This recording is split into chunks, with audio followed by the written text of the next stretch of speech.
Larry Akers. We had information sharing going on, some other good ideas that we're looking to do.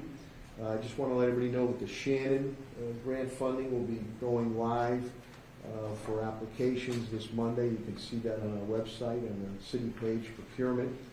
And we've been able to continue with getting some of the bad apples off our streets, suppression activities, knock on wood. And I want to thank many of the members who stood with me on School and Temple Street and High Street and Union Street.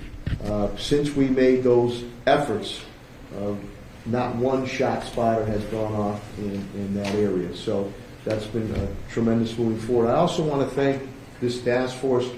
We had a tragedy, unspeakable tragedy that occurred on Berkshire Avenue. And I want to thank the members of this task force. I know Francina Brown, who has Families Against Violence, was down at the hospital for us. I spoke personally to the mother, and then Helen Carlton Harris followed up with the mother to offer our support of whatever we can do for that family as we move forward. We had some unique programs that were put forth, and I don't know if a few of them here we're going to bring up. We also had an update and clarification of the ghost gun legislation, which State Representative Chairman of Public Safety for the state, Carlos Gonzalez, will bring up for our attention. But it was a good mix. We've always said it's a balancing act here, where we have to hit with suppression to take the bad apples off the street. And I don't like when people say bad neighborhoods. The neighborhoods aren't bad. There's good people, many, many good people in that neighborhood. You have bad apples in that neighborhood, some who don't even live in that neighborhood, that we continue to move forward on. On the suppression, again, spoke with Secretary of Public Safety of the state, Terry Reedy, over the weekend, as with District Attorney Gallooni and Sheriff Cochee, who we partner with, and then had that meeting Monday early afternoon with DEA, FBI, ATF, Sheriff's Department, State Police with Major Shrew, and those suppression activities continue. Some things that you'll see through our police department, other things you will not see clandestinely. But we know, and to the Reverend clergy that was here, I know Bishop Swan that was here, the President of NAACP, and Reverend Eli Serrano. It's about community, and the more we can do proactively. So unique ideas came up on it, and we're going to continue to press away on that. And I also, last thing I'll say before I bring up Deputy Chief Larry Akers, just for a little briefing on police, then I'm going to have a couple of speakers come up on their perspective on it. I know many times I will go after some of the judges of the court system, and I continue to file my bail legislation. I thank State Representative Angela Pupil on that.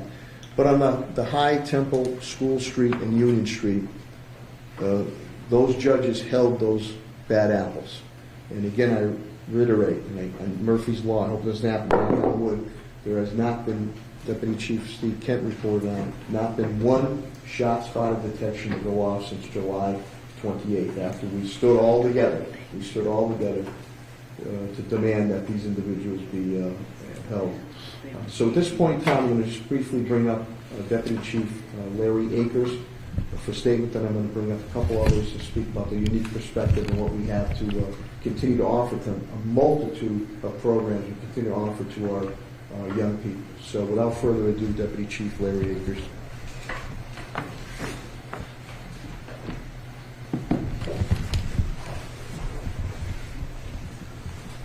Good afternoon, everyone. As the mayor said, I'm Deputy Chief Lawrence Akers, the Springfield Police Department.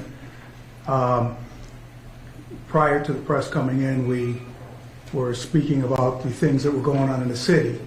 And naturally, the elephant in the room is the crime rate, or the things that have been happening in the city that actually perceive that the crime rate is going up.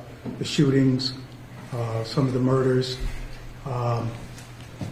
It's an unfortunate situation, but we're going to get through this. One thing about the meeting that we had earlier before the press came in was, first of all, I want to thank the so many people that gave appreciation to the police department for certain things that we have done and that has been recognized. We don't get that a lot. A lot of times there's a lot of negativity, about the police. Some well-deserved, some not. But there are some good things going on in this city. We are making progress in solving many of these crimes, and we're going to get there. I try to stay away from the stats.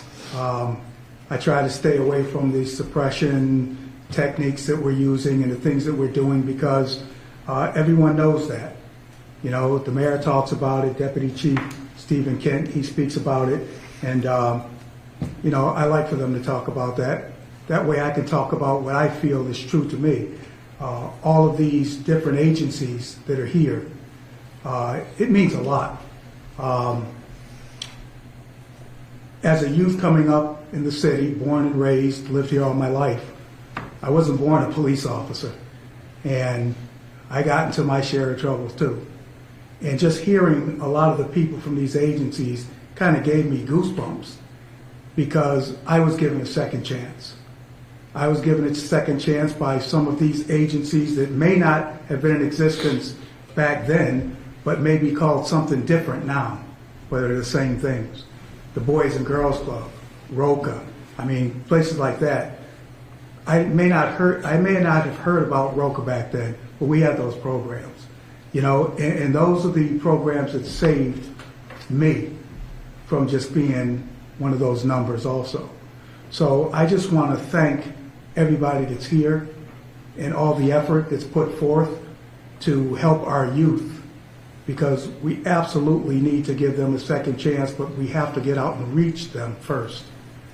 And before they get to the police, I would really love it if you could get to them first, because I'd like for them to come to me and ask me what it's like to be a police officer and saying they want to be a police officer, not yelling and screaming at me because I have to arrest them for doing something. All the people here in this room are the people that really count. Like I said, we're not going to arrest our way out of this.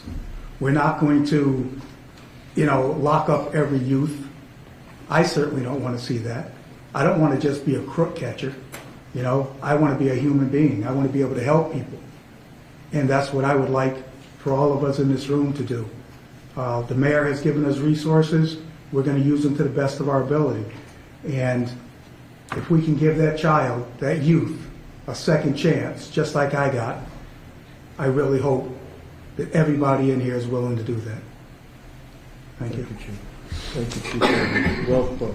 Well put. I'm going to get a perspective from the clarification from State Representative Chairman of Public Safety in the state, my rep, and my friend in Salsa Economics, Carlos Gonzalez. I think it's important because there's been some misinformation about what exactly was going to be looked to be done on the ghost guns and clarifying on that. I know we'll have some of the nonprofits come up this week. Thank you, Mayor. And I think I can sum up this meeting in 3 words. Grieving, hope, and opportunity. Because again, as leaders, we also are grieving the difficulties that we are seeing in our city. But we have hope that coming together, we can partner to make a better city for all of us to live and succeed in. And all the service agencies are doing an excellent job in trying to do that outreach work, as well as our partners in the spiritual community and government altogether. Kudos and thanks again to the law enforcement agencies, and I spoke to Secretary Rady as well, who has acknowledged that those conversations with the mayor, and the state has continued to be proactive in providing any resources and services, including in this state's budget in FY24. We have put $13 million into the SSY funding. We have put $12.3 million into the Shannon grant, and we have brought some serious amount of resources to the school department, $477 million in this fiscal year coming to the city. I look forward to continue working with the mayor and everybody involved. On regards to ghost guns, we do have an ombudsman's bill that's out there now pending. In regards to serial numbers on ghost guns, the reality is that a ghost gun cannot be made without kits that are being sold online or by gun manufacturers that are sent to individuals to finalize the ghost gun. And if those barrels are serialized, then we can do what we intended to do, which is track and trace. And we know that the city of Springfield has removed 200 and something guns off the street. 26 of those to 30 of those are ghost guns. Well, the other ones have serial numbers or had them, and those are the ones we also want to track and trace, because legal guns are becoming illegal guns with the use of folks that shouldn't have them. So if we can track and trace those guns, we can also curtail some of the gun violence that's happening in the city. So I look forward to continue supporting the efforts of the mayor, the sheriff, the law enforcement, and DA's office from the state's perspective. Thank you, Frank. Appreciate it. And Chairman Gonzalez also, they continue to look to see if they can revive the bail reform type dangerousness legislation that we have in, and also even with the laws governing ghost gun. But I wanted to clarify that because people were saying, well, how, who's going to put a serial number? For them, in order to have a ghost gun, a manufacturer has to give them the barrel. So a combination of maybe the law or mandatories, but that. So thank you for clarifying that. I wanted to bring up some of the nonprofits who spoke here, and out on the street, Solomon Bain and Rope has done a tremendous job. We partner with him, and he really has some hardcore individuals that have been able to turn around, and we have great city programs that we have the youth working for. So Solomon, if you could say a few words, please.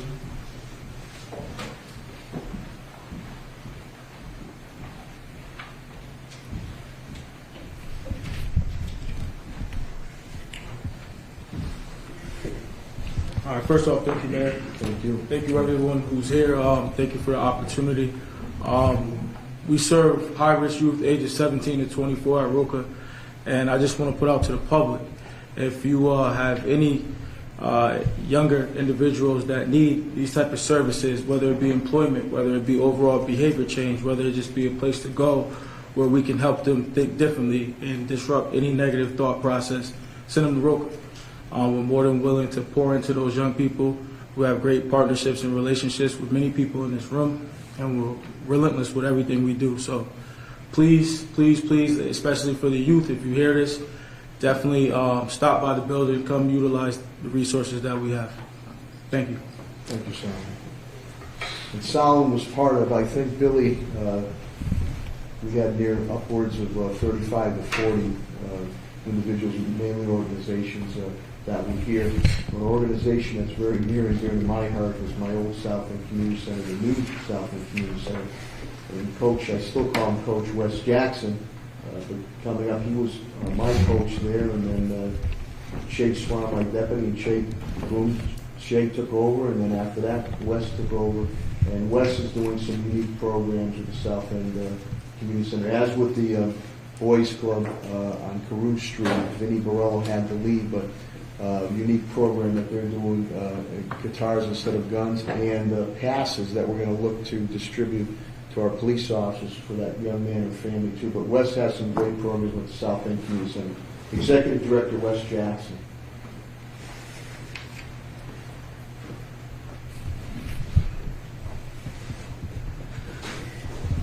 Thank you, Mayor, and thank you to everyone that's came here today. We've done a lot of youth services this summer, 6 programs that we conducted, but the best thing was the last 5 minutes that we were just in here.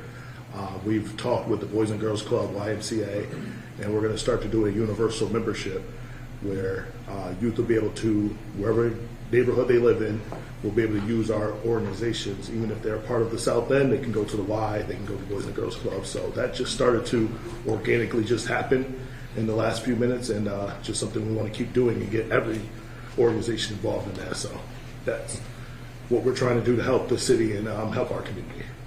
Thank you, Wes. Thank you. And those are going to be distributed to our police department. So when they're, as Deputy Chief Larry Akers indicated, we'd rather be dealing with kids and families saying, hey, we don't want to lock you up. Go to the club. Go to the community center. And they're going to open the doors for them. Angelica, you don't want to say anything from the Y, huh? I already said I'm horrible. Well, you did a good job. Come on up, Angelica, say a few things. I guess so. We talk enough about suppression, I want to hear about the proactive programs that the public know. Hello, everyone. My name is Angelica Castro. I'm the director of the North End Youth Center with the Y. There we provide, we service middle school and high school students, so from age 13 to 19. We go into the schools, we talk to our youth, engage with them. We find it very important to obtain relationships with them and make ourselves relatable to really be able to touch these young lives and make the necessary changes. We're also working on bringing in this new entrepreneurial program where we will then help these teenagers come up with their own businesses.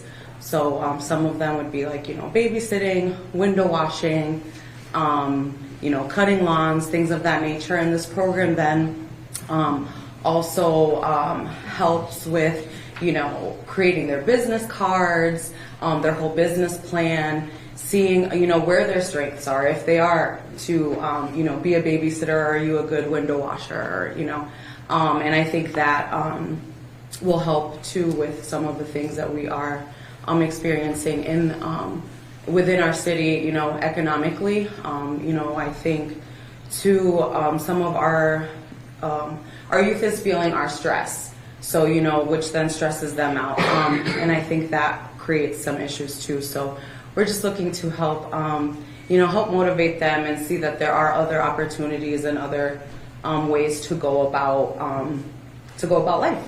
So, all right, It wasn't that bad.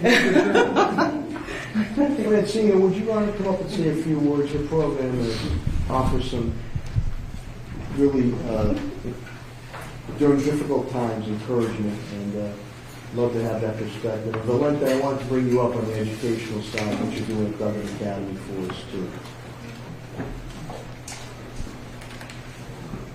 Thank you, Francina. Good afternoon. I am the Executive Director of Families Against Violence, where we help and support families who lost loved ones to gun violence or any type of violence. We give them the services. We advocate for them if they have lost their loved ones. It's so sad. You lost your I'm so distraught because I just supported this family on Monday that the mother was murdered, and I was supporting them as well, and also the little girl. It's not good, but we are. This is what we do. We support families. We support families that also had court cases where their loved one was murdered. And we just went to one today where they just found him guilty, like without the possibility of parole. Also, we doing trainings where we're training youth how to become business owners as well, and also training youth to get the education that they need, how to stay in school. We also getting ready to have a community youth program where we gathering all youth from the community to give out resources to all the families that need resources and help. And also backpacks, we also giving away the backpack. We're going into the schools, though, for the families that cannot afford the backpack, that cannot afford the clothing, that cannot afford food, that cannot afford housing, or cannot afford furniture, where we also providing discount furniture cards to families that can't afford furniture. So there's so much stuff that we are doing, and we also having counseling, our grief counseling, so families that are going through mental health issues or mental health problems, or can't deal with the trauma, or can't deal with the pressure in the community, we are here and we are giving them the services here at Families Against Violence. Thank you. Thank you very much. And on mental health, Steve Wood was here, the Executive Director. Valente, come on up.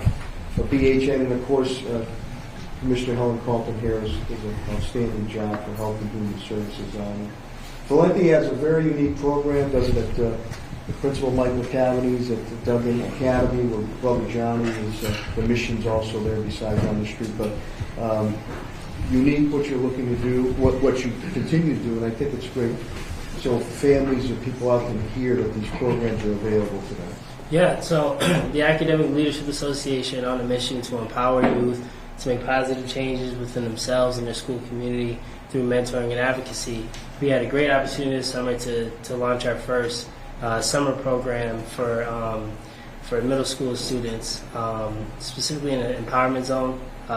So we was able to offer a free program with a huge social and emotional learning component to it. A lot of fun sports and activities. We were able to take them on weekly field trips. We were supported through the Empowerment Zone funding, as well as Attorney Gouini was able to, District Attorney Gouini was able to help us with funding for our program. So it was great. This year we're offering the school-based mentoring. We're also offering a professional development component to our program, which will support educators in relationship building versus building alliances with students. So it's really something that's really important to us. We had a student who was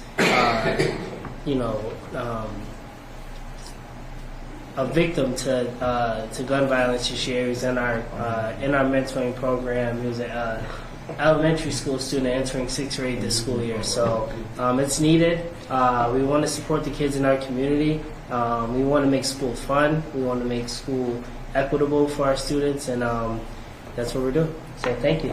Thank you. And I'm glad we've been able to fund, whether through school department, empowerment zone, or Mancini's program, others on that. I always do bring, come up to speak, Helen Carlton Harris, but she's going to pass the baton and you bring somebody. That's funny. I'm just going to call you up too, Helen. when Coach slipped me the note there. So, Superintendent Warwick, I don't know from the school perspective. I know City Connects. If you'd like to clarify that, what we try to do from the schools. And Pete Group 6 here on behalf of the Parks Department. Again, I'll be opening. We continue to open up gyms. We're going to have nice programs again.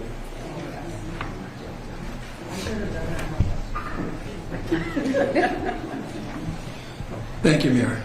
With the support of the school committee over the years, we put a lot of proactive programs in at the school department to try to help with the whole mental health thing and get ahead of it. We have programs for social emotional learning, starting in pre-K all the way through 12th grade.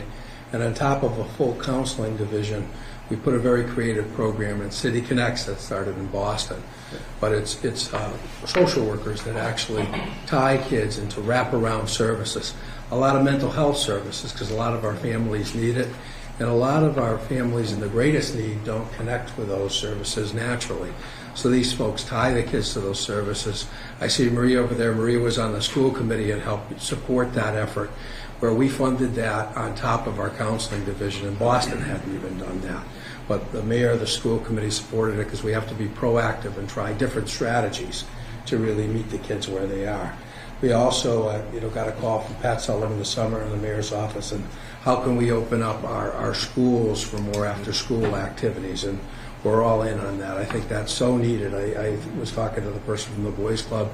I was a Boys Club kid growing up here in Springfield. I think Carlos is laughing, he was too. So those programs are so important for our kids. So any kind of programs, the school committee's been very supportive of supporting these kind of programs to help our kids. And this year, with all those efforts, we've had the highest graduation rate we had in history.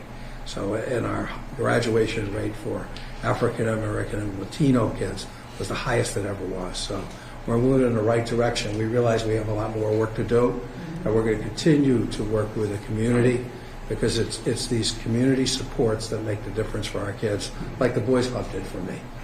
Thank you, Mayor. Thank you, Superintendent. We want to continue with,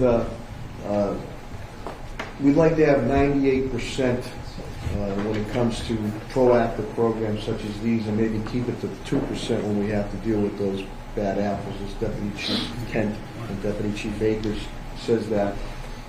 My colleagues in government, City Councilwoman Maria Perez has been a great partner and friend and ally, as has my old assistant, City Council, LeVar Cliff Bruce, coach, as I call him, because he mentors a lot of people. Maria, would you like to come up and say a few words, please?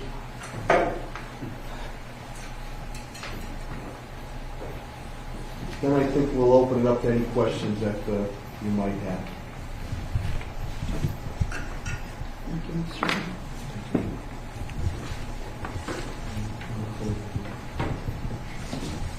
You know, it takes a village, and I want to give thanks to Mayor Sarno, the administration, specifically the police department.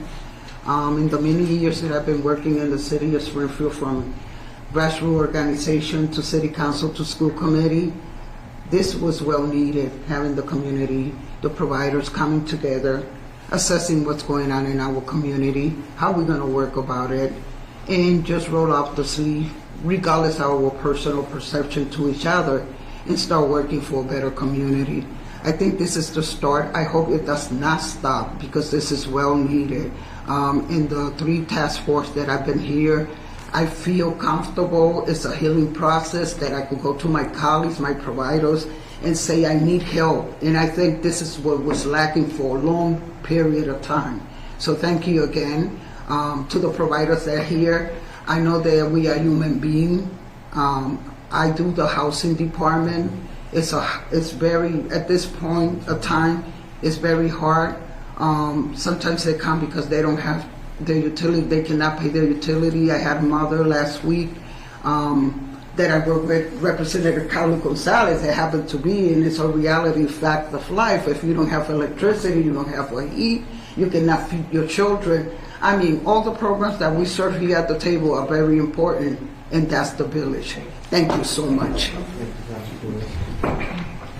You know, contrary to what people say, we do continue to work together and try to put all our resources on the table to prevent and be proactive on negative activities that occur. If we keep it to that 1 or 2%, then as Solomon Bayman had said from Mocha, there are times where a message has to be sent to those hardcore criminals. Coach, City Council, Ward 5, LeVar Cliff Bruce. First and foremost, my sincere condolences to all the families affected and the community that's been affected by all these tragic situations in our community. Thank you, Mayor, for hosting this forum. State Representative Carlos Gonzalez. Police Department, thank you for your due diligence and working together to keep us all safe. So quite frankly, you know, I talk about this all the time. Public safety is near and dear to my heart. We want to make sure our citizens and residents feel safe. So we all have to come together. I said it earlier. Really don't like talking about myself, but you know, we created a bunch of programs through the Dunbar Community Center. I'm a Dunbar kid. I know we said Boys and Girls Club, Family Center, and the Y. I grew up in the Dunbar. Saved my life. George Big Will Williams saved my life, and a lot of my colleagues or a lot of my friends who are doing great works, Springfield Ballers, and a lot of the other organizations that are doing great work, grew up in the Dunbar. So we started a youth league, and West Jackson can attest to this, called Shoot Hoops, Not Guns. So that's one of the things we initiated initially. Now it's called Shoot Hoops, and a lot of people don't know that, but that started with myself, Wes, and Keyshawn working together to come up with resolutions. So some may say, well, a lot of people don't play athletics. Well, I'm trying to do my part. If we all come together, like Valenti has an academic leadership program that he has, and my brother Kareem has a wake-up movement that he has. If everybody brings their collective things that they do together, we can make this a better community. So, you know, that's my piece, and I'll close. You know, we had the Basketball Hall of Fame and Enshrinement Weekend that this passed, no incidents. And we hosted a basketball game for our kids to actually enjoy the Enshrinement Weekend. We call it our Celebrity Classic because our kids are celebrities. That's why I want them to make them feel like, yeah, I'm a celebrity on Celebrity Classic Weekend. So that's key. Just empowering our young people. I'm all about that and making sure not only our young people, our families. So again, thank you. Let's come together. And I believe, love conquers a multitude of sins. Thank you all. I love you all. Thank you. Thank you to all the media that came here. Thank you for your patience, because we were continuing to have a good conversation and we didn't want to interrupt that. But I don't know if you have any questions or comments, whether myself or more importantly the people that are around the table from the media. Would you say what's going to happen with this? You handed it to us? Yeah, the resource guide will go out. It'll be on our website, and we're going to continue to, as Commissioner Helen Carlton Harris stated, we're going to continue to expand it, and then we're going to continue to get it out there to various organizations and nonprofits. But a lot of information sharing. And again, I want to thank Helen. I want to thank Chris Mary Gonzalez, who's the Equity Office of Health and Human Services, my Chief Diversity Inclusion Officer, Judy Crowell, who put this together. And I think some of the things that came out of our meeting, and I know the initial meeting, I remember it was with the State Representative Chairman Gonzalez, City Councilor with Bruce, City Councilwoman Maria Perez, and Bishop Calvert Swan of the NAACP, how we met on some suppression that had to be done to send a message on the bad apple, but more about getting everybody together to share information. So this group, when we first met, said, I'll stand with you, Mayor, when you do those suppression efforts that are needed in the area we talked about, and you did.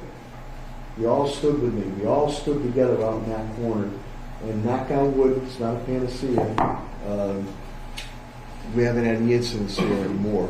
But I think more importantly is, all the programs that we've been continuing to put forth. And it's funny because we all do work together, but we found out new things today. Oh, I didn't know he did that. I didn't know he did that. And I have some kids that can go there now. I got a kid who's borderline. In the meantime, we continue with street actions with Brother Johnny and the Mission through Helen Carlton Harris. And we started that, Helen, 2 or 3 years ago, and there was many people, 3, that were skeptical and saying, geez, sorry, Helen, why are you doing that? We got to think out of the box a little bit here. And we got to go and hit the street and try to turn some of these people around. And when we can, and many times, we kick them over to Roca. And then if they're a little below that or a lot below that, to our community centers and to our nonprofits. And if they have mental health issues, again, BHN goes out with our officers. Our support from the city side, Representative Gonzalez on the state side.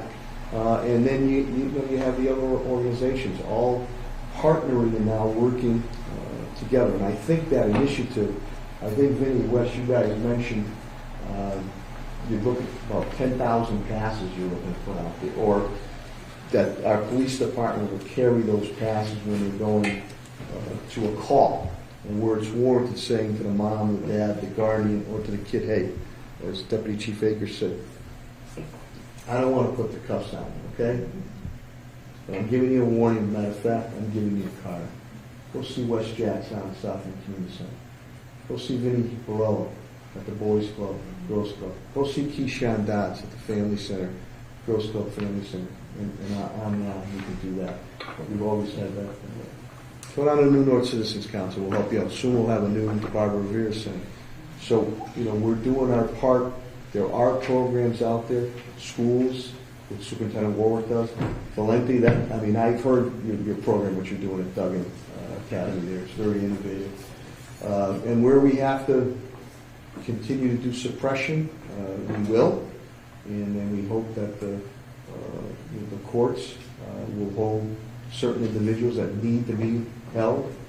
But we like the percentage to be 98%, the proactiveness, 1 or 2% on the suppression side. And there was a couple of really great ideas that came up here, or possible initiatives we're going to move on. I won't talk about them now, but I think that there's some subsets that can come from this meeting as we move forward.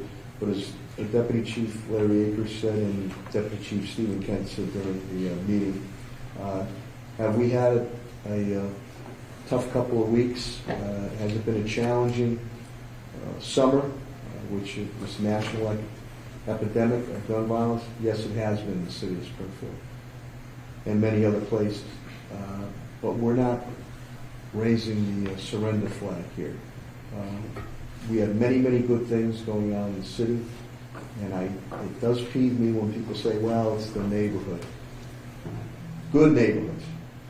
Some bad apples that are in those neighborhoods, some that don't even live in those neighborhoods on it. And the last thing I'll say is what we did with the old Hollywood section in the south end area of the city. That was completely out of control. We went in there with a full attack, reputable ownership, knocking down derelict buildings, changing roadways, creating roadways, putting a new South End Community Center in there, rejuvenating Emerson White Park, that first resource would go to Pulsifer.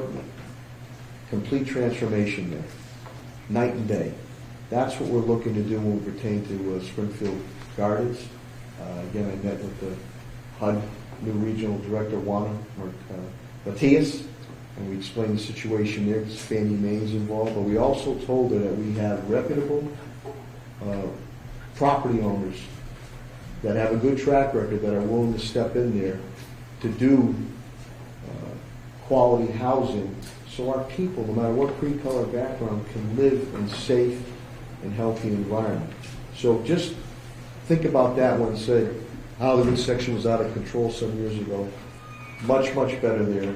So it can and will be done. But I think today, and I look forward to more meetings, but I also look forward to some of the couple of really great ideas and initiatives about not only healing, but also showing that there is a pathway for hope and opportunity.